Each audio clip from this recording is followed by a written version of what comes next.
राजा युधिष्ठिर ने भगवान श्री कृष्ण से पूछा, हे प्रभु, कोई ऐसी कथा सुनाएं जिससे संतान का दुख दूर हो जाए। श्री कृष्ण ने बताया, एक बार मथुरा में लोमश ऋषि आए थे। मेरी माता पिता देवकी और वसुदेव ने उनकी सेवा की। प्रसन्न होकर ऋषि ने मेरी माता से कहा, कंस ने तुम्हारे पुत्रों को मार डाला है। इस दुख को दूर करने के लिए तुम संतान सप्तमी का व्रत करो। ये व्रत तुम्हें भी पुत्र शोक से मुक्त करेगा। इस व्रत को करने से रानी चंद्रमुखी और ब्राह्मणी रूपवती को भी लाभ हुआ था। कथा के अनुसार अयोध्यापुरी में नहुष नाम के प्रतापी राजा की पत्नी चंद्रमुखी थी।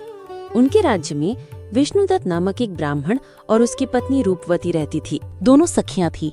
एक दिन वो सरयू नदी में स्नान करते समय अन्य स्त्रियों को शिव पार्वती की पूजा करते देखती हैं। पूछने पर पता चला कि ये मुक्ताभरण व्रत है जो संतान का सुख देता है।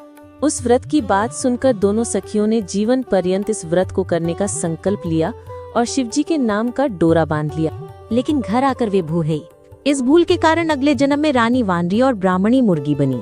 अगले मनुष्य जन्म में चंद्रमुखी मथुरा के राजा पृथ्वीनाथ की रानी बनी, जिसका नाम ईश्वरी था।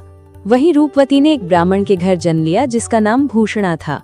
भूषणा का विवाह राजपुरोहित अग्निमुखी से हुआ। भूषणा ने व्रत का पालन किया, इसलिए उसे 8 सुंदर पुत्र हुए। रानी ईश्वरी पिछले जन्म का व्रत भूल गई थी, इसलिए उन्हें संतान का सुख नहीं मिला। बड़ी उम्र में उन्होंने एक गूंगे और बहरे पुत्र को जन्म दिया, लेकिन 9 साल की उम्र में उसकी भी मृत्यु हो गई।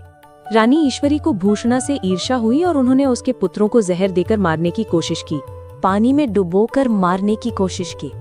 रानी ने जल्लादों को बुलाकर भी उन्हें मारने का आदेश दिया, लेकिन लाख कोशिशों के बाद भी वे सफल नहीं हुए। ये देखकर रानी को आश्चर्य हुआ। उसने भूषणा को बुलाकर क्षमा याचना की और पूछा, तुम्हारे बच्चे क्यों नहीं मर पाए? भूषणा ने रानी को उनके पिछले जन्म की बात याद दिलाई और बताया कि ये सब व्रत का ही प्रभाव है। यह सुनकर रानी ईश्वरी ने भी श्रद्धा पूर्वक संतान सप्तमी व्रत किया, जिसके प्रभाव से उन्हें एक सुंदर पुत्र रत्न की प्राप्ति हुई।